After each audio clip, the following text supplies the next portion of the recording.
সম্মানিত জুমা জামাতের মুসল্লিবৃন্দ, সর্বাগ্রে সেই মহান রব্বুল আলামিনের স্তুতিবাদ জ্ঞাপন করি, যাঁর অশেষ অনুগ্রহে সুস্থ শরীরে জুমার সালাতের জন্য মসজিদে উপস্থিত হওয়ার সুযোগ পেয়েছি। তাই সকলে বলি আলহামদুলিল্লাহ।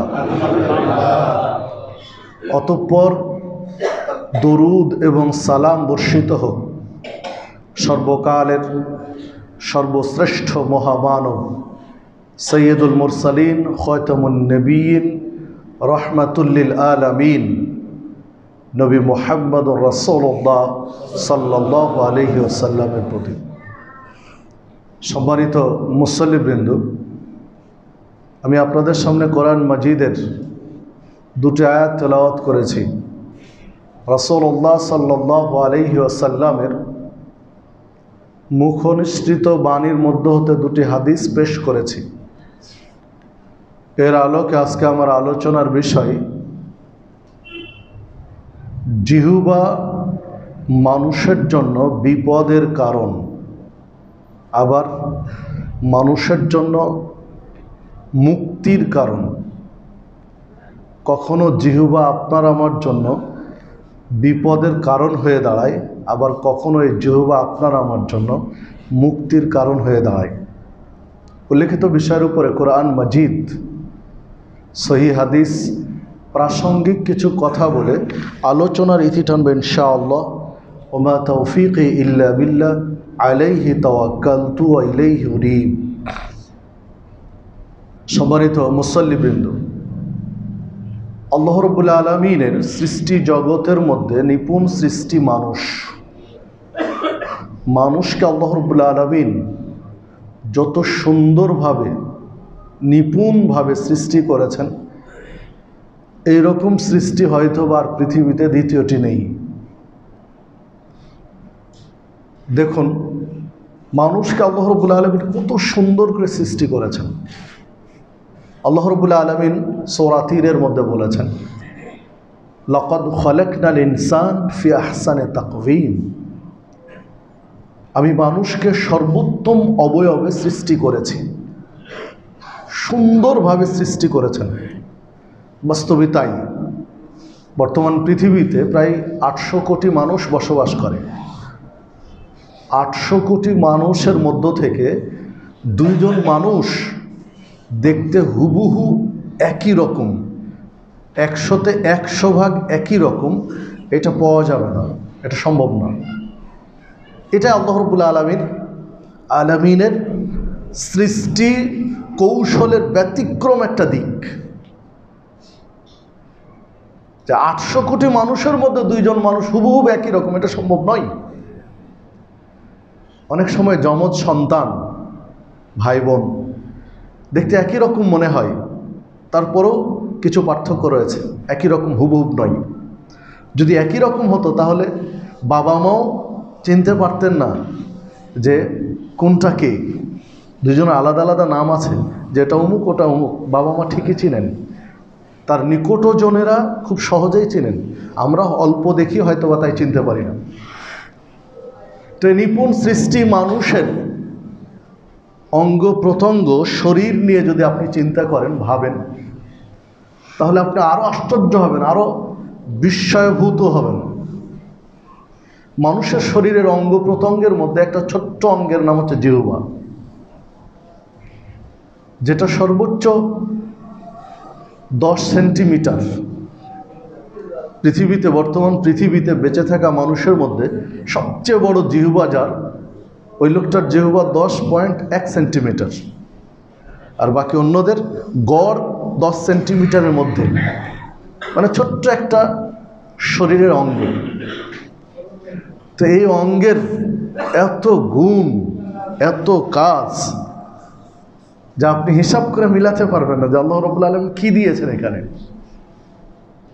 যে জিহ্বার মধ্যে 2000 থেকে প্রায় 10,000 স্বাদ গ্রন্থি আছে, প্রয়োজন সাপেক্ষে এটা ওঠানামা করে। তো 2000 থেকে 10,000 স্বাদ গ্রন্থি আছে। একটা জিহ্বার মধ্যে আপনি একটা খাবার দিলে চমৎকারভাবে নির্ণয় করে দেয় জিহ্বা খাবারের টেস্টটা কেমন। একসাথে একাধিক গুণ জিহ্বা বলতে পারে, আপনার ব্রেনে মেসেজ পৌঁছাতে পারে খাবারটা একসাথে টক আছে, ঝাল আছে, মিষ্টি আছে, লবণ বেশি আছে, একটু দুর্গন্ধ হয়ে গেছে, নানান দিক একসাথে আপনার ব্রেনে মেসেজ পৌঁছাতে পারে জিহ্বা। কি দিয়েছেন আল্লাহ রাব্বুল আলামিনের ভিতরে। দেখুন, একজন মানুষের মধ্যে আল্লাহ রাব্বুল আলামিন যত অনুগ্রহ দয়া করেছেন একজন মানুষের শরীরে, তার মধ্যে একটা গুরুত্বপূর্ণ হচ্ছে জিহ্বা, যার মাধ্যমে আপনি কথা বলেন। কথা বলতে যে অঙ্গগুলো প্রয়োজন হয় তার মধ্যে সবচেয়ে বেশি ভূমিকা রাখে জিহ্বা। জিহ্বা না থাকলে কথা বলতে পারবে না। একজন মানুষ যখন স্ট্রোক করে, ব্রেন স্ট্রোক করে, তখন তার জিহ্বা বিকল হয়ে যায়, যদি কথা আর বলতে পারে না, কথা আর আসে না। তাহলে এর ভূমিকাটা কত, আপনি নিজের প্রয়োজন মানুষের কাছে তুলে ধরবেন, এটা আপনি পারছেন না, তাহলে এটা কত গুরুত্বপূর্ণ একটা ভূমিকা, আল্লাহর কত বড় একটা দয়া যে আপনাকে আল্লাহ জিহ্বা সচল করেছেন। আলহামদুলিল্লাহ। সম্মানিত উপস্থিতি, তো এই জিহ্বার ব্যবহার কোরআনুল কারীমে আল্লাহ রাব্বুল আলামিন বিভিন্ন জায়গায় বিভিন্নভাবে উল্লেখ করেছেন। ঠিক নবী মুহাম্মদ সাল্লাল্লাহু আলাইহি সাল্লাম হাদিসের মধ্যে এই জিহ্বা নিয়ে অনেক আলোচনা করেছেন, এই জিহ্বার ব্যবহার নিয়ে, যে এটা কীভাবে ব্যবহার করবেন, এটা কিভাবে ব্যবহার করা উচিত একজন মানুষের। এটা বিভিন্ন জায়গায় বিভিন্নভাবে তার উম্মাকে তিনি নসিহা করেছেন, উপদেশ দিয়েছেন। তন্মধ্যে কোরআনুল কারীম থেকে যদি আমরা আগে বিশ্লেষণ করি, আল্লাহ রাব্বুল আলামিন সূরা ফুরকানের মধ্যে বলেছেন, ৭০ নম্বর আয়াত সূরা ফুরকানের, ইয়া আইয়ুহাল্লাযীনা আমানুত্তাকুল্লাহ, হে ঈমানদারগণ তোমরা আল্লাহকে ভয় করো, তাকওয়াশীল হও। ওয়াকুলু কওলান সাদীদা, আর তুমি যে কথা বলো, মানুষের সাথে ভাবের আদান প্রদান করো, কওলান সাদীদা, এই কথাটা সহজভাবে বলো, কষ্ট দিয়ে নয়, মানুষ কষ্ট পাবে এইভাবে কথা বলো না। আল্লাহ রাব্বুল আলামিন অন্য জায়গায় বলেছেন, কুলু লাহুম কওলাম মা'রুফা, কথা বলো দয়াদ্রতা মিশিয়ে, মানে কথার মধ্যে যেন সহানুভূতিশীল দয়া থাকে, সেইভাবে কথা বলো। আল্লাহ রাব্বুল আলামিন অন্য জায়গায় বলেছেন, কুলু লাহুম কওলাম মাইসুরা, মানুষের সাথে কথা বলো সহজভাবে, সহজ করে কথা বলো। আল্লাহ রাব্বুল আলামিন মূসা আলাইহিস সালামকে বলেছিলেন ফেরাউনের কাছে দাওয়াত দিতে। তো ফেরাউনের কাছে যখন মূসা আলাইহিস সালাম যাবেন দাওয়াত দিতে, তখন আল্লাহ রাব্বুল আলামিন বলছেন, ফাকুলা, তোমরা দুজন তার সাথে কথা বলবে, লাহু কওলান লাইয়িনা, একেবারে নম্রভাবে সহজভাবে কথা বলবে। তাহলে কতগুলো শব্দ আল্লাহ রাব্বুল আলামিন শুধু কথা বলার জন্য কোরআন মাজিদে বলেছেন। আরও বেশ কিছু আয়াত রয়েছে কথা বলার জন্য। আপনি যে জিহ্বার ব্যবহার করবেন কথা বলতে, সেই কথার মধ্যে আল্লাহ রাব্বুল আলামিন কতগুলো শব্দ ব্যবহার করেছেন। কওলান সাদীদা, কওলাম মা'রুফা, কওলাম মাইসুরা, কওলান লাইয়িনা, মানে নরমভাবে, নরম স্বরে, নম্রভাবে, ভদ্রভাবে, দয়া মিশিয়ে কথা বলেন, আল্লাহ রাব্বুল আলামিন বলছেন। ঠিক মা বাবার ক্ষেত্রে কথা বলতে গিয়ে আল্লাহ রাব্বুল আলামিন বললেন সূরা বনী ইসরাঈলের 23 নম্বর আয়াতে, তাদের দুইজন অথবা একজন, তাদের সাথে, মা বাবার সাথে কথা বলতে গিয়ে এমন কথা বলো না যে কথায় তারা শব্দটা উচ্চারণ করবে, মানে তোমার কথায় কষ্ট পেয়ে শব্দ উচ্চারণ করবে, এই রকম কথা তাদের সামনে বলো না। মানে জিহ্বার ব্যবহার আল্লাহ রাব্বুল আলামিন শেখাচ্ছেন। সম্মানিত উপস্থিতি, আল্লাহ রাব্বুল আলামিন আপনাকে কথা বলার পাওয়ার দিয়েছেন, শক্তি দিয়েছেন। আপনি চাইলেই একজন মানুষকে কড়া কথা বলবেন, কথার মাধ্যমে আক্রমণ করবেন, কথার মাধ্যমে তাকে তিরস্কার করবেন। এটা ইসলাম বলে না। ইসলাম আপনাকে শিক্ষা দেয়নি। মানে ইন্নাদ-দীনা ইনদাল্লাহিল ইসলাম, ইসলাম হচ্ছে আল্লাহ রাব্বুল আলামিনের নিকটে মনোনীত জীবন ব্যবস্থা। তো ইসলাম তো পুরো প্রজেক্ট, পুরো সব জীবনের পূর্ণাঙ্গ একটা দিক নিয়ে ইসলাম। তো আপনি যদি প্রকৃত মুসলিম হন, আত্মসমর্পণকারী হন, আল্লাহ রাব্বুল আলামিন বললেন কি, ইয়া আইয়ুহাল্লাযীনা আমানুত্তাকুল্লাহ, হে ঈমানদারগণ তোমরা আল্লাহকে ভয় করো। কেমন ভয় করবে? হাক্কা তুকাতিহি, যেমন ভাবে তাকে ভয় করা উচিত। ওয়ালা তামুতুন্না ইল্লা ওয়া আনতুম মুসলিমুন, আর তোমরা প্রকৃত মুসলিম না হয়ে মৃত্যুবরণ করো না। মুসলিম মানে আত্মসমর্পণকারী।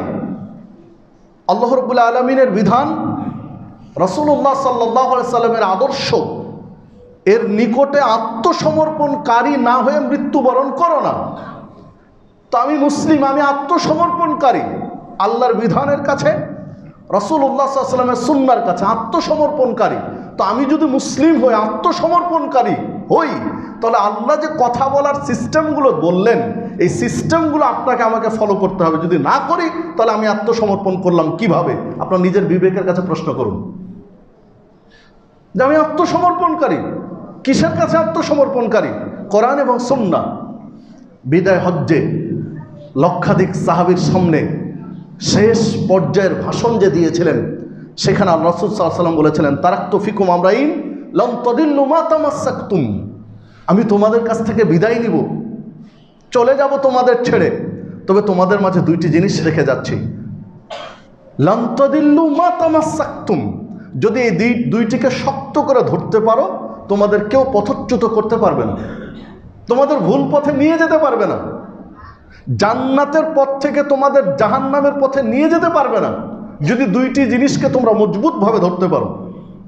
বিহিমা কিতাবাল্লাহ ওয়া সুন্নাতা নবীহি, সেটা হচ্ছে আল্লাহর কিতাব এবং নবী মুহাম্মদ সাল্লাল্লাহু আলাইহি ওয়াসাল্লামের সুন্নাহ তথা হাদিস। হাদিসের ক্ষেত্রে অবশ্যই সহিহ হাদিস বলাটাই যৌক্তিক, কারণ সময়ের চাহিদায়, প্রয়োজনে, নিজেদের স্বার্থ সিদ্ধির করার জন্য যুগে যুগে মানুষ হাদিস বানিয়ে রাসূল সাল্লাল্লাহু আলাইহি ওয়াসাল্লামের নামে চালিয়ে দিয়েছে। তো মানুষ যেহেতু হাদিস বানিয়েছে, এই মর্মে হাদিসের ইতিবৃত্তগুলোতে অনেক আলোচনা রয়েছে যে হাজার হাজার নয়, লক্ষ লক্ষ হাদিস মানুষ বানিয়েছে। যারা বানিয়েছে তারাই স্বীকারোক্তি দিয়েছে একটা পর্যায়ে এসে। তো যেহেতু হাদিসের মধ্যে জাল জয়ী বানোয়াট হাদিস রয়েছে, এজন্য হাদিসের ক্ষেত্রে সহিহ হাদিস বলাটাই যৌক্তিক। কোরআনুল কারীম এবং সহিহ হাদিস, এই দুইটাকে যদি আঁকড়ে ধরতে পারি, আল্লাহ রাসূল সাল্লাল্লাহু আলাইহি ওয়াসাল্লাম বলেছেন সে কোনোদিন পথচ্যুত হবে না, ভুল পথে যাবে না। মুয়াত্তা মালিকের 3338 নম্বর হাদিস এটি। সম্মানিত উপস্থিতি, তাহলে আত্মসমর্পণকারী মুসলিম মানে কোরআন এবং সুন্নাহকে আপনাকে আঁকড়িয়ে ধরতে হবে। তো কোরআনকে আঁকড়িয়ে ধরলাম, কোরআন মাজিদ আঁকড়িয়ে ধরলাম মানে কি? তার বিধানগুলো মেনে চলা। যখনই কোরআনের বিধান, আল্লাহর বিধান মেনে চলবেন, তখনই আপনাকে জিহ্বার সঠিক ব্যবহার করতে হবে, কথা বলতে হবে হিসাব করে। আপনার কথার টোনে যেন বোঝা না যায় যে আপনি কতটা প্রভাবশালী, আপনি কত প্রভাবশালী মানুষ, কথার টোনে যেন বোঝা না যায়, কথার অ্যাঙ্গেলে যেন বোঝা না যায়। ইসলাম এই জিনিসটা শিখিয়েছে, ইসলাম এই জিনিসটা শিখিয়েছে। নবী মুহাম্মদ সাল্লাল্লাহু আলাইহি সাল্লাম আপনার আমার জন্য আদর্শ। তার জীবন ইতিহাস যদি বিশ্লেষণ করা যায়, তাহলে দেখা যায় তিনি মানুষের সাথে কিভাবে কথা বলেছেন, মানুষের সাথে কি আচরণ করেছেন। সহিহ বুখারীতে একটি হাদিস রয়েছে, আয়েশা সিদ্দিকা রাদিয়াল্লাহু আনহার সাথে একদিন একটা আলোচনা করছিলেন, কথা বলছিলেন আল্লাহ রাসূল সাল্লাল্লাহু আলাইহি সাল্লাম।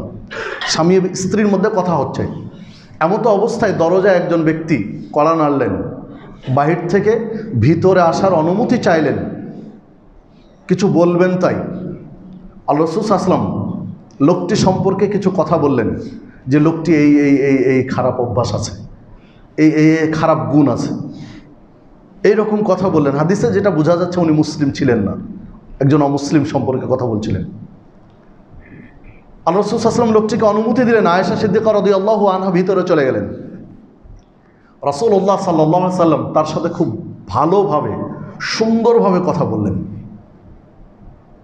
গুছিয়ে বিনয়ের সাথে সুন্দরভাবে নম্রভাবে কথা বললেন তার সাথে। লোকটি চলে গেল। আয়েশা রাদিয়াল্লাহু আনহা এবার বলছেন, ইয়া রাসূলুল্লাহ সাল্লাল্লাহু আলাইহি ওয়াসাল্লাম, আমি বুঝতে পারলাম না আপনি লোকটার এত খারাপ দিক বললেন যে লোকটা এই সমস্যা আছে, লোকটা এই ধরনের খারাপ মানুষ, অথচ আপনি তার সাথে এত ভদ্রভাবে কথা বললেন। এটা তো আপনার আগের কথার সাথে পরের কথার মানানসই হলো না, যে এত ভদ্রতা তাকে দেখানোর কি আছে?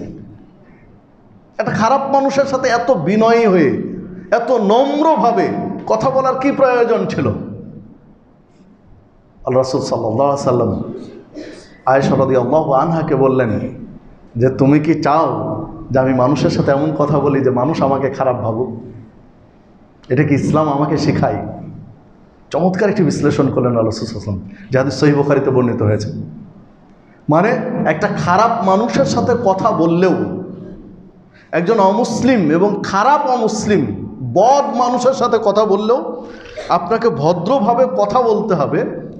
এটা আপনাকে আমাকে শিখিয়েছেন কে?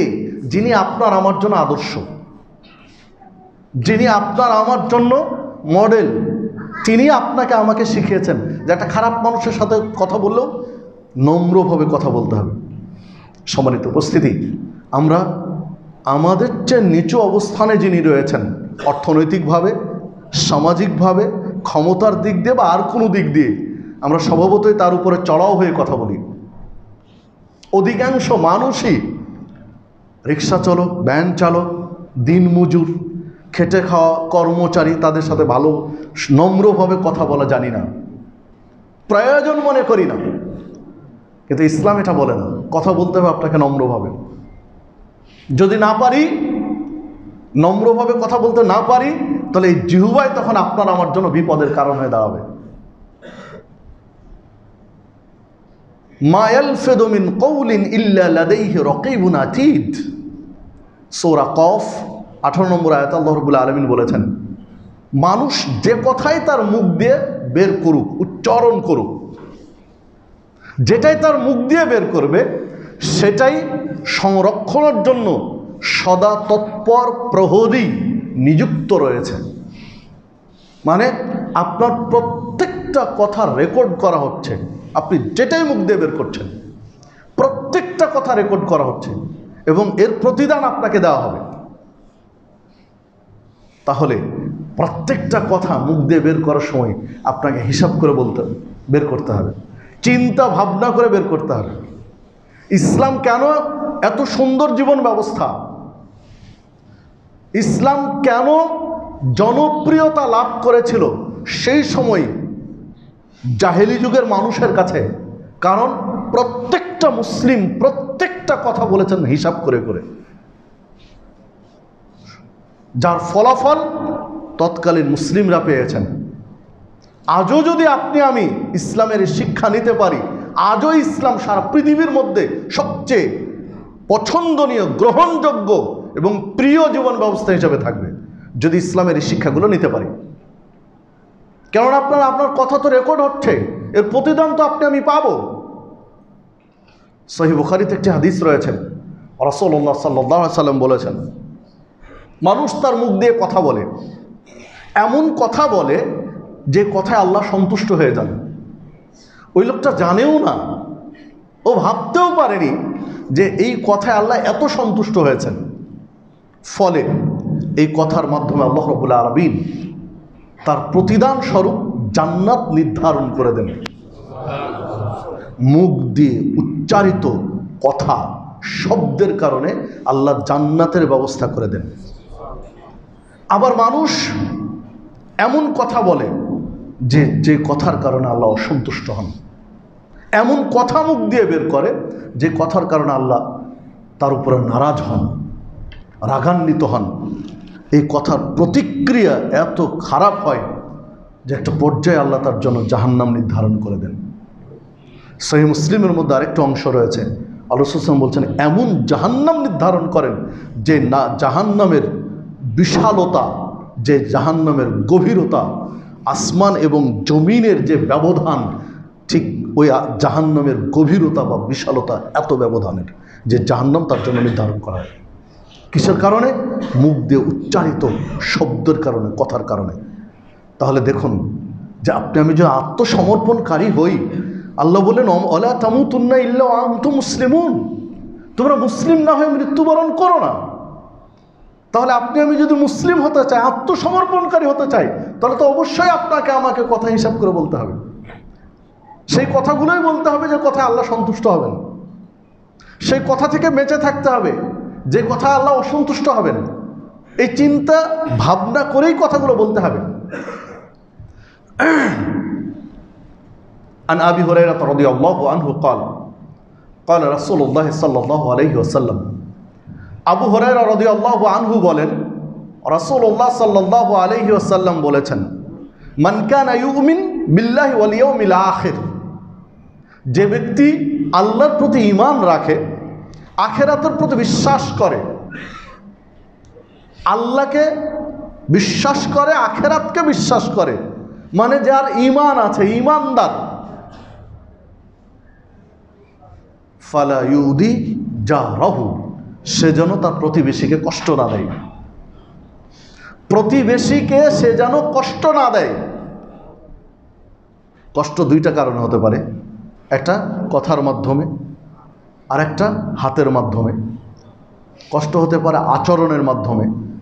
প্রত্যেকটা বিষয়ে আলাদা আলাদা আলোচনা রয়েছে। প্রতিবেশীকে হাত দিয়ে কষ্ট দেওয়া যাবে না, প্রতিবেশীকে আচরণ দিয়ে কষ্ট দেওয়া যাবে না, এগুলো পর্যাপ্ত আলোচনা রয়েছে। সে বিষয় আজকে আমার নয়। আমি যে বিষয়ে কথা বলতে চাচ্ছি, ফালাইউদি জারাহু, যেন প্রতিবেশীকে কষ্ট না দেয়। মানে এমন কথা প্রতিবেশীকে না বলে যে প্রতিবেশী কষ্ট পাবে, এই রকম কথা যেন প্রতিবেশীকে না বলে। ওমান কানা ইউমিন বিল্লাহি ওয়াল ইয়াউমিল আখির, যে আল্লাহর প্রতি ঈমান রাখে, আখিরাতের প্রতি ঈমান রাখে, ফালইউকরিম যায়ফাহু, সে যেন তার মেহমানকে সম্মান করতে ত্রুটি না করে। ওমান কানা ইউমিন বিল্লাহি ওয়াল ইয়াউমিল আখির, যে ব্যক্তি আল্লাহকে বিশ্বাস করে, আখিরাতকে বিশ্বাস করে, ফালিয়াকুল খায়রান আও লিয়াসমুত, যেটা বলার জন্য আমি হাদিসটি পেশ করেছি। ফালিয়াকুল খায়রান, সে যেন কথা বললে কল্যাণকর কথা বলে, আও লিয়াসমুত, না হলে চুপ থাকে। কথা যদি মুখ দিয়ে বের করেন, সেই কথাটা হতে হবে কল্যাণকর।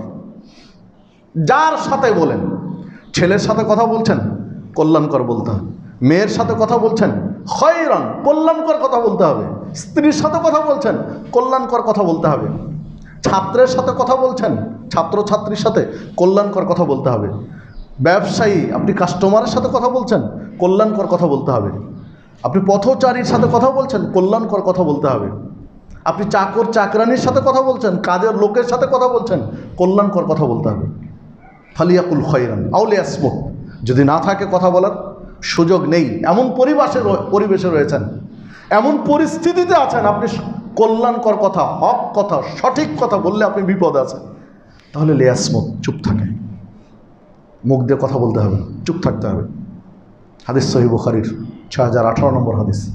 কথা বললে কল্যাণকর বলতে হবে। যদি কল্যাণকর কথা না জানা থাকে, পরিবেশ না থাকে, বললে বিপদ হয়, তাহলে আপনাকে চুপ থাকতে হবে।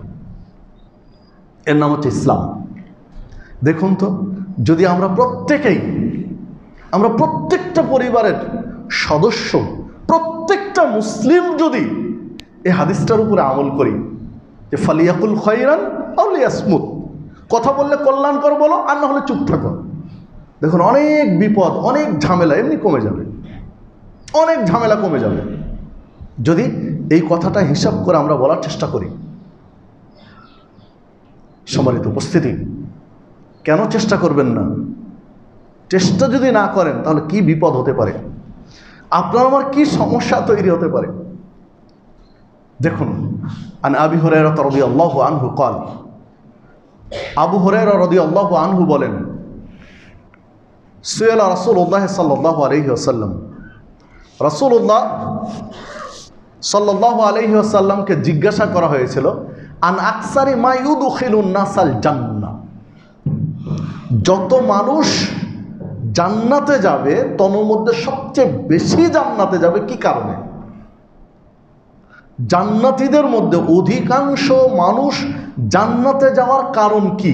কি গুণ আছে তাদের মধ্যে, কি বৈশিষ্ট্য আছে তাদের মধ্যে, যার কারণে তারা জান্নাতে গিয়েছে? ফাকাল, তখন রাসূলুল্লাহ সাল্লাল্লাহু আলাইহি ওয়াসাল্লাম বলেছেন, দুইটি কারণে মানুষ জান্নাতে যাবে। অধিকাংশ জান্নাতীদের মধ্যে দুইটি গুণ আছে, যে গুণ তাকে জান্নাতে নিয়ে গেছে। সে দুইটি গুণের এক, তাকওয়াল্লাহ, আল্লাহ ভীতি, আল্লাহর ভয় ভিতরে রয়েছে। দুই, হুসনুল খুলক, সদাচরণ, উত্তম আচরণ। উত্তম আচরণ এবং তাকওয়া, এই দুইটি কারণেই মানুষ জান্নাতে যাওয়ার সুযোগ পাবে। ওয়াসুয়ালান আকসার মা ইউদখিলুন নাসান নার, এইবার জিজ্ঞাসা করলেন যারা জাহান্নামে যাবে, অধিকাংশ জাহান্নামীদের জাহান্নামে যাওয়ার কারণ কি? জাহান্নামে যে মানুষ গিয়েছে, কেন যে গিয়েছে জাহান্নামে? আমরা প্রসঙ্গত বলে রাখি যে জান্নাতি আর জাহান্নামীদের তুলনা কেমন হবে। জান্নাতে কি পরিমাণ মানুষ যাবে আর জাহান্নামে কি পরিমাণ মানুষ যাবে, এটার জন্য আপনাকে আরেকটি হাদিসে যেতে হবে। আদম আলাইহিস সালামকে আল্লাহ রাব্বুল আলামিন বিচারের মাঠে ডাক দিবেন। বিচারের পরে একটা পর্যায়ে আল্লাহ ডাক দিবেন, আদম আলাইহিস সালামকে বলবেন, এগুলো তোমার সন্তান, বনু আদম, তুমি জান্নাতীদেরকে থেকে জাহান্নামীদের আলাদা করে দাও, সাইড করে দাও, জান্নাতীদেরকে আর জাহান্নামীদেরকে দুই ভাগ করে দাও। তখন আদম আলাইহিস সালাম আল্লাহকে বলবেন, মাবুদ, এত মানুষ, কোটি কোটি, কত কোটি মানুষ, তা হিসাবের বাহিরে, একেবারে সূচনা থেকে নিয়ে কিয়ামত পর্যন্ত সারা পৃথিবীর সমস্ত মানুষ উপস্থিত।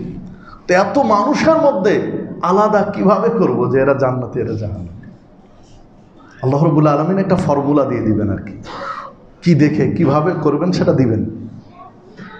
তো ফর্মুলার যেটা ফলাফল দাঁড়াবে, আল্লাহ রাব্বুল আলামিন বলবেন 1000 জনের মধ্যে 999 জন মানুষকে জাহান্নামের দিকে নাও, সাইড করো, আর জান্নাতের দিকে একজনকে। আপনি চিন্তা করতে পারেন, আল্লাহুম্মা আসিরনি মিনান নার, বলুন আল্লাহুম্মা আসিরনি মিনান নার, আল্লাহুম্মা আসিরনি মিনান নার, আল্লাহুম্মা আসিরনি মিনান নার। আল্লাহ রাসূল সাল্লাল্লাহু আলাইহি ওয়াসাল্লাম বলেছেন, কেউ যদি জাহান্নাম থেকে 3 বার মুক্তি চায়, তখন জাহান্নাম আল্লাহর কাছে বলে যে মাবুদ, ও জাহান্নাম না দেখেই আমার থেকে বাঁচতে চাচ্ছে, তো আল্লাহ তোমাকে বাঁচিয়ে দাও, আমার ভিতরে দিও না। এই জন্য মাঝে মাঝে এই শব্দগুলো বলা দরকার। এটাও জিহ্বা, এই কাজটাও কিন্তু জিহ্বার। আপনি 3 বার জাহান্নাম থেকে মুক্তি চাইলেন একদম অন্তর থেকে, জাহান্নামও আল্লাহর কাছে ফরিয়াদ করলো যে আল্লাহ তুমি ওকে বাঁচিয়ে দাও, আমার ভিতরে আসতে দিও না। আল্লাহ কবুল করে নিলেন, আপনি বেঁচে গেলেন। এই মূল ভূমিকা যেটা পালন করলো সেটা জিহ্বা। আল্লাহ রাসূল সাল্লাল্লাহু আলাইহি ওয়াসাল্লাম বলেছেন, কেউ যদি 3 বার জান্নাত চায়, আল্লাহুম্মা ইন্নী আসআলুকা জান্নাতুল ফিরদাউস, আল্লাহুম্মা ইন্নী আসআলুকা জান্নাতুল ফিরদাউস, আল্লাহুম্মা ইন্নী আসআলুকা জান্নাতুল ফিরদাউস। আল্লাহ তুমি জান্নাতুল ফিরদাউস দাও, সবচেয়ে বড় জান্নাতটা আমাকে দাও। যখন এটা বলে তখন জান্নাতুল ফিরদাউস আল্লাহর কাছে বলে যে আল্লাহ, ও জান্নাত না দেখেও আমার ভিতর আসতে চাচ্ছে, তো আল্লাহ তুমি তার আসার রাস্তা পরিষ্কার করে দাও, সুযোগ দিয়ে দাও আসতে। আল্লাহ যদি কবুল করে নেন তাহলে আপনার জান্নাত হয়ে গেল। এই ভূমিকাটাও পালন করে জিহ্বা। জাহান্নাম থেকে মুক্তির ক্ষেত্রে, জান্নাতে যাওয়ার ক্ষেত্রে গুরুত্বপূর্ণ ভূমিকা জিহ্বা পালন করে। তো যে কথা বলছিলাম যে 1000 মানুষের মধ্যে 999 জন মানুষ জাহান্নামে আর 1 জন জান্নাতে। এই বর্ণনা সহিহ বুখারীর। সহিহ বুখারীর আরেকটা বর্ণনা রয়েছে, সেখানে 100 জনের কথা আছে, যে 100 জনের 99 জন জাহান্নামের দিকে আর 1 জন জান্নাতের দিকে আলাদা করতে বলবেন আদম আলাইহিস সালামকে। তো 100 জনের 99 হোক, অথবা 1000 জনের 999 হোক, মানে মানুষ কি অধিকাংশ কি একরকম বলা যায় সবাই জাহান্নামে, ইল্লা মাশাআল্লাহ কিছু মানুষ বেঁচে আছে। তো এই যে অধিকাংশ মানুষই জাহান্নামে, অধিকাংশ মানুষই জাহান্নামে, তো জাহান্নামে যাওয়ার কারণ কি? অধিকাংশ মানুষের অপরাধটা কি? কেন এদেরকে জাহান্নামে যেতে হবে? কি এমন অপরাধ করেছে এই লোকগুলো যে সব জাহান্নামে যেতে হচ্ছে? একেবারে পাল ধরে সব জাহান্নামে, কি অপরাধ তাদের? এই প্রশ্নটা আবু হুরায়রা রাদিয়াল্লাহু আনহু বলছেন যে একজন সাহাবী রাসূল সাল্লাল্লাহু আলাইহি ওয়াসাল্লামের কাছে করলেন, আন আকসারে মায়ুদখিলুন নাসান নার, মানুষ জাহান্নামে যে যাবে অধিকাংশ মানুষ, তো কেন যাবে তারা জাহান্নামে? তাদের কি অপরাধ, কি করেছে তারা? আল্লাহ রাসূল সাল্লাল্লাহু আলাইহি ওয়াসাল্লাম বললেন, দুইটি কারণে মানুষ জাহান্নামে যাবে, আল ফাম আল ফারজ, তার জিহ্বার কারণে যাবে আর লজ্জাস্থানের কারণে যাবে। অধিকাংশ মানুষ জিহ্বার সঠিক ব্যবহার করতে পারে না এবং লজ্জাস্থানের সঠিক ব্যবহার করতে পারবে না। জিহ্বা কন্ট্রোল করতে পারবে না, লজ্জাস্থান কন্ট্রোল করতে পারবে না, নিয়ন্ত্রণ করতে পারবে না। যারাই করতে পারেনি জিহ্বার নিয়ন্ত্রণ, লজ্জাস্থান, এরাই যাবে জাহান্নামে, আর এদের সংখ্যাটাই হবে বেশি। তিরমিজির 2004 নম্বর হাদিস। ঠিক আরেকটা হাদিস যদি আমরা বুঝি, সাহল ইবনে সাদ রাদিয়াল্লাহু আনহু হাদিস বর্ণনা করেছেন, রাসূলুল্লাহ সাল্লাল্লাহু আলাইহি ওয়াসাল্লাম বলেছেন, মাইয়াদমান লি মা বাইনা লাহইয়াইহি ওয়া মা বাইনা রিজলাইহি আদমান লাহুল জান্নাহ। সাহাবীদের বৈঠকে এক আলোচনায় বলছেন, মাইয়াদমান লি, তোমাদের মধ্যে কে আছো, কে পারবা জিম্মেদারি নিতে? কিসের? মা বাইনা লাহইয়াইহি, তোমাদের দুই চোয়ালের মাঝখানে যে বস্তুটা আছে, দুই মাড়ি চোয়াল, এই চোয়ালের মাঝখানে যে জিনিসটা আছে সেটা কি? জিহ্বা। তো এই জিহ্বার জিম্মেদারি কে নিতে পারবে তোমরা? ওমা বাইনা রিজলাইহি, দুই পায়ের মাঝখানে যে বস্তুটা আছে লজ্জাস্থান, এইটার জিম্মেদারি কে নিতে পারবে? এই দুইটার যদি জিম্মেদারি কেউ নিতে পারো, জিহ্বা আর লজ্জাস্থান, দুই চোয়ালের মাঝখানের বস্তু আর দুই পায়ের মাঝখানের বস্তু, এই দুইটা যদি কেউ কন্ট্রোল করতে পারো, নিয়ন্ত্রণ করতে পারো, যে ইসলাম যেভাবে এই দুইটা ব্যবহার করতে বলেছে ঠিক সেভাবেই ব্যবহার করবে, ব্যতিক্রম করবে না, এই নিশ্চয়তা যদি কেউ দিতে পারো, তাহলে আমি মুহাম্মদ সাল্লাল্লাহু আলাইহি ওয়াসাল্লাম তার জন্য বলছি আজমান লাহুল জান্নাহ, আমি তাকে জান্নাত নিয়ে দিব, আমি তার জান্নাতের জিম্মেদারি নিলাম। দেখুন, এই দুইটি জিনিস সঠিক ব্যবহার মানুষ করতে পারে না। অনেক দূরে যাওয়া লাগবে না, অনেক দূরে যেতে হবে না। যারা মসজিদের খুতবা শুনছেন, আজকে যারা মসজিদে আছেন, আপনারা নিজেরাই নিজেদের আমল নিজেরাই একটু বিশ্লেষণ করেন, নিজের বিবেককে প্রশ্ন করেন। আপনি নিজেই একটু শান্তভাবে নিজের বিবেককে প্রশ্ন করেন, আপনি পেরেছেন দুই চোয়ালের মাঝখানে জিহ্বা কন্ট্রোল করতে? আপনি পেরেছেন দুই পায়ের মাঝখানে লজ্জাস্থান কন্ট্রোল করতে? আল্লাহ রাব্বুল আলামিন সূরা তাহরীম 6 নম্বর আয়াতে বলেছেন, ইয়া আইয়ুহাল্লাযীনা আমানু, হে ঈমানদারগণ, কু আনফুসাকুম, আগে নিজে বাঁচো জাহান্নামের আগুন থেকে, ওয়া আহলিকুম নার, পরিবারকে বাঁচাও জাহান্নামের আগুন থেকে। আগে নিজে বাঁচো, পরিবারকে বাঁচাও। ইসলামের সংশোধন, ইসলামের সংশোধনটা শুরু হয় নিজের থেকে। আগে নিজে, এরপরে পরিবার, এরপরে সমাজ, এরপরে রাষ্ট্র। সংশোধন, ইসলাম কায়েম, যেটাকে আমরা সহজভাবে বলতে পারি যে ইসলাম কায়েম কোত্থেকে করব? রাষ্ট্র, সমাজ, পরিবার, ব্যক্তি, জিনা, এটা ইসলাম বলে না। ইসলাম বলে ইসলাম কায়েম করবেন ব্যক্তি, পরিবার, সমাজ, রাষ্ট্র। যাকগে, ওই বিষয় অন্যদিন, আজকে নয়। আমি যেটা বলছিলাম যে আল্লাহ রাব্বুল আলামিন বলছেন, কু আনফুসাকুম, নিজে বাঁচো, ওয়া আহলিকুম নার, পরিবারকে বাঁচাও। আগে নিজে বাঁচো, তারপরে পরিবারকে বাঁচাও। তো আপনি নিজে দেখেন আপনি বাঁচতে পারছেন কিনা জাহান্নামের আগুন থেকে। অধিকাংশ মানুষই জাহান্নামে যাবে, বেশিরভাগ মানুষই জাহান্নামে যাবে। জাহান্নামীদের অধিকাংশেরই সমস্যা দুইটা, একটা হলো জিহ্বার কন্ট্রোল নেই আর লজ্জাস্থানের কন্ট্রোল নেই। জিহ্বা নিয়ন্ত্রণে নেই, লজ্জাস্থান নিয়ন্ত্রণে নেই। এই দুইটা আপনার আমার জন্য বেশি জরুরি নিয়ন্ত্রণ করার জন্য। সম্মানিত উপস্থিতি, তো এই দুইটা নিয়ন্ত্রণ কিভাবে করবেন? এই দুইটা কন্ট্রোল করবেন কি থেকে? কি নিয়ন্ত্রণ করবেন এই জিহ্বার? আর লজ্জাস্থানের। দেখুন, জিহ্বা নিয়ন্ত্রণ হবে দুইটা দিক থেকে, একটা হলো খাদ্যের বিষয়ে, আর একটা হলো কথার বিষয়ে। কথার বিষয়ে জিহ্বা কন্ট্রোল করতে হবে। কথার মধ্যে যদি আসি, তাহলে কথা কিভাবে বলবো সে কয়েকটা আয়াত তো আপনাদের কাছে বলেছি, যা আল্লাহ রাব্বুল আলামিন বিভিন্ন জায়গায় বলেছেন, কওলাম মাইসুরা, কওলাম মারুফা, কওলান লাইয়িনা, কওলান সাদীদা। বিভিন্ন কথা বলেছেন, নম্রভাবে, ভদ্রভাবে, দয়া মাখিয়ে, মানে কথার মধ্যে একটা দয়া থাকবে। আপনি চাকরকে কাজ করছেন, আপনার ঘরের চাকরানিকে একটা কাজ বলছেন, কাজটাও একটু দয়া মাখিয়ে বলেন, ঝাড়ি দিয়ে শুধু কমান্ড করবেন, ইসলাম না, এইটা ইসলাম বলে না, যে একটু দয়া মাখিয়ে বলেন। আপনার কাজটা যতটা আন্তরিকতার সাথে চাকর করছিল তার দ্বিগুণ আন্তরিকতার সাথে চাকর করবে। একটু দয়া মাখিয়ে কাজটা বলেন, আরো আন্তরিকতা বেড়ে যাবে তার। সম্মানিত উপস্থিতি, আরেকটা দিক, কথার মাধ্যমে কি করবেন? গীবত সমাজের একটা বড় ভাইরাস। গীবত থেকে বেঁচে আছি এই ধরনের মানুষের সংখ্যা খুবই কম, খুবই কম। আলেম, ওলামা, হাজি, গাজী, মোল্লা, মুন্সি, শিক্ষিত অশিক্ষিত যা বলবেন, নারী পুরুষ একেবারে গীবত চর্চায় ডুবে আছি আপনি আমি। অথচ কাবিরা গুনাহ যেগুলো রয়েছে, কাবিরা গুনাহ মানে বড় গুনাহ, তো বড় গুনার মধ্যে একটা বড় গুনাহ হচ্ছে গীবত করা, মানুষের বদনাম করা, পশ্চাতে কথা বলা, পিছনে কথা বলা। পিছনে আরেকজন মানুষের বদনাম করে আপনার লাভ কি? মানুষ কিন্তু খুব হিসেবি, খুব হিসাব করে চলে, নিজের লাভ কি, এই কাজটা করলে তার বেনিফিট কি, এইটা না হিসাব করে মানুষ কাজ করে না।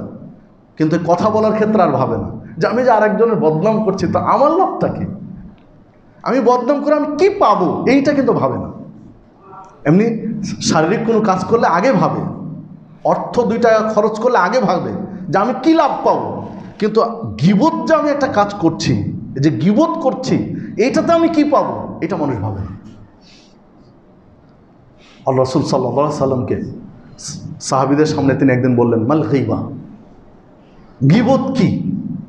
রাসূল সাল্লাল্লাহু আলাইহি সাল্লামকে সাহাবীরা বলছেন যে গীবত কি? তো আল্লাহ রাসূল সাল্লাল্লাহু আলাইহি সাল্লাম বললেন, যিকরুকা আখাকা বিমা ইয়াকরাহ, গীবত হলো তোমার ভাই সম্পর্কে এমন কথা বলা যেটা অপছন্দ করে। সাহাবীরা বললেন, যে সমস্যার কথা বলছি সেটা যদি তার মধ্যে থাকে তাহলেও কি গীবত হবে? আল্লাহ রাসূল সাল্লাল্লাহু আলাইহি সাল্লাম বললেন, হ্যাঁ, যদি তুমি যে সমস্যার কথা বলছো সেটা যদি তার মধ্যে থাকে তাহলে হবে গীবত, আর সেটা যদি না থাকে তাহলে অপবাদ, যেটা দুটোই অপরাধ। তার মধ্যে থাকা অবস্থায় যদি এটা সমালোচনা করেন পিছনে, তার আড়ালে, তার অসাক্ষাতে, তাহলে হবে গীবত, আর না থাকা অবস্থায় যদি তার উপর বলেন সেটা অপরাধ, দুটোই অপরাধ। তাহলে কি করতে হবে?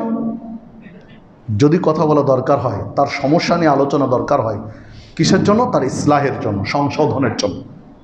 তার সংশোধনের জন্য যদি বলা দরকার হয়, তার উপস্থিতিতে বলতে হবে, তার উপস্থিতিতে, তাকে সামনে রেখে বলতে হবে। তো সে নেই, এমনি 2-4-10 জনের সামনে বলে আপনি কি লাভ করলেন, কি হলো আপনার? পরিবেশ আরো খারাপ হয়, লাভ কিছুই হয় না, পরিবেশ আরো খারাপ হয়। ওই লোকটা যখন শুনে যে আপনি তার বদনাম করেছেন, আপনি তার সমালোচনা করেছেন, তখন আপনার সাথে তার দূরত্ব বাড়ে, শত্রুতা বাড়ে, লাভ কিছুই হয় না, বরং আরো ক্ষতি হয়। যদি বলার থাকে তাকেই বলুন। আপনি যে তার মুখের উপরে তার সমালোচনা করবেন, তার কিছু খারাপ দিক তুলবেন, এই খারাপ কথাটাও, তার সমস্যাটাও তুলে ধরার মধ্যে আপনার ভদ্রতা থাকতে হবে, মানে ওইখানেও জিহ্বা ঠিক রাখতে হবে। আপনি তাকে যে ধরিয়ে দিবেন যে ভাই আপনার এই সমস্যা, তো এই বলাটার মধ্যেও আপনার ভদ্রতা, ওই আগের শব্দগুলো থাকতে হবে, ভদ্রতা, দয়াদ্রতা, সহজ করে, বোধগম্য করে তার কাছে বিষয়টা তুলতে হবে, যেন তার সম্মানে আঘাত না আসে। সম্মানিত উপস্থিতি, কথা বলার মাধ্যমে জিহ্বা কন্ট্রোল করবেন কিভাবে? আল্লাহ রাসূল সাল্লাল্লাহু আলাইহি ওয়াসাল্লাম বলেছেন, মিথ্যা কথা বলা বড় অপরাধ, কাবিরা গুনার একটা। নেফাকি, মুনাফিকের যে আলামত আছে তার মধ্যে মিথ্যা একটা